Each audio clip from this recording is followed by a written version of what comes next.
Pembahasan kali ini agak berat. Saya akan membahas Romo Magnis yang sangat saya hormati. Ketika dia memberikan semacam komentar atau apapun bentuknya itu ketika pasangan 03 menggugat pasangan 02 di Mahkamah Konstitusi.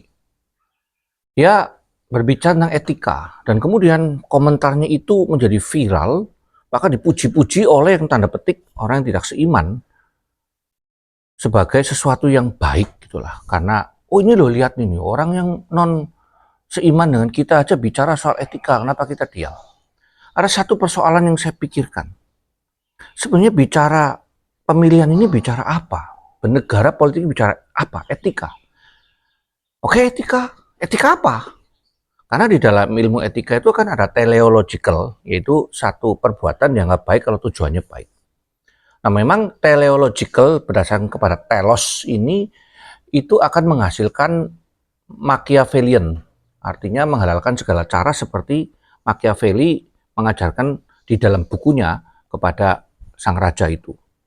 Yang kedua adalah etika berbasis aturan norma yang berlaku secara positif, disebut dengan deontological, yang mengakibatkan semuanya adalah berbicara soal hukum dan menjadi kaku biasanya. Yang ketiga baru bicara soal responsible ethics, yang berbicara soal nilai moral, dan kemudian yang keempat adalah virtue ethics.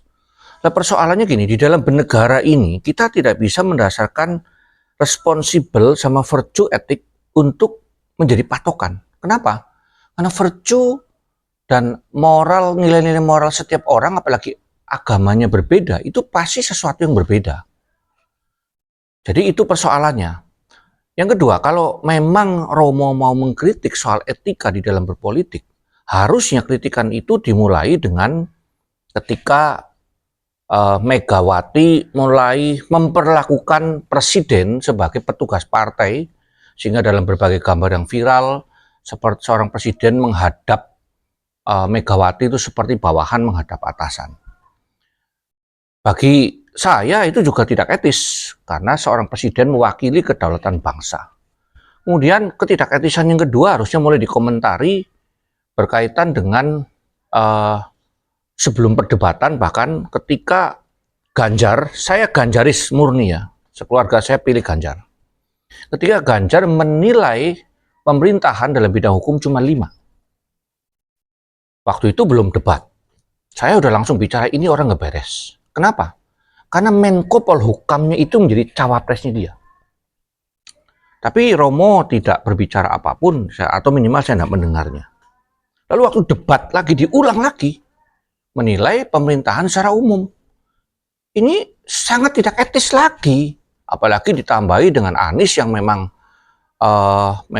peran antagonis di dalam hal begini, sehingga dia memberikan nilai 11 dari 100. Dia mengikuti permainan lawan yang harusnya dia jauhi gitu loh. Karena lawannya dia mestinya Anies dengan, jadi gini, musuhnya Ganjar harusnya Anies, lawannya adalah Prabowo, karena harusnya dalam satu kubu. Nah, ini kan sesuatu yang tidak etis ketika bersatu padu dengan musuh hanya demi menggempur kawan sendiri yang masih satu partai sampai dengan hari ini. Nah, etika semacam ini itu omongin lah, semuanya tidak etis. Saya tidak mengatakan Romo Mangun salah ketika mengatakan bahwa tidak etis Gibran diputuskan boleh menjadi cawapres hanya dalam beberapa hari sebelum pencalonan oleh pamannya, ketuanya. Memang betul tidak etis. Saya juga setuju. Cuma tadi persoalannya satu. Kita tidak bisa mendasarkan etika sebagai standar di dalam dunia hukum. Hukum itu berbicara soal hukum positif. Hukum yang tertulis saja penafsirannya berbeda-beda, sehingga antara pengacara satu dengan yang lain berbeda, antara pengacara dengan penuntut bisa berbeda untuk satu ayat yang sama. Jadi saya agak menyesalkan ketika Romo yang harusnya menjadi guru bangsa ini terjun ke dalam carut-marut politik yang kita tahu semuanya berdasarkan kepentingan. Saya percaya seorang Romo dengan usia yang sekian yang sangat saya hormati ya, saya kalau jalan-jalan pagi ketemu, karena dia waktu mengajar di Diarkara dekat rumah itu saya sering kali bertemu lah. Cuma ya saya menyesalkan, bingung juga kok bisa ya ikut komentar untuk hal yang bersifat politis. Dalam politik ini mau ngomong etis, apa yang mau disebut etis? Siapa yang etis di sini? Jadi mestinya dari awal semua dikejar, dikritik semua. Saya ganjaris sampai dengan hari ini. Tapi ketika Prabowo dinyatakan menang, harusnya kita diam. Nah, bagaimana kalau ada pelanggaran? Lapor, lapor. Saya dukung, kalaupun ikut demo saya.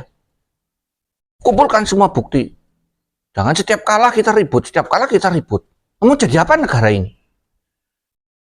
Curang, curang, curang. Lah apa ya, situ nggak curang. Jadi berbicara etika itu harusnya menjadi sebuah patokan pribadi di dalam kita hidup. Tetapi di dalam publik, kita tentu patokan utamanya adalah hukum, mau tidak mau, apalagi dalam dunia politik. Sekarang kalau keputusan Mahkamah Konstitusi dituntut lagi, lalu nanti dibatalkan, nanti yang dibatalkan dituntut lagi untuk dibatalkan lagi, bubar negara ini gimana urusannya?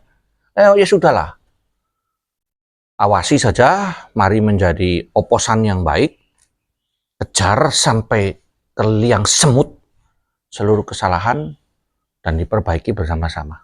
Jadi ini renungan saya berhari-hari ini tentang Romo yang sangat saya hormati dan kagumi ini, Henokok.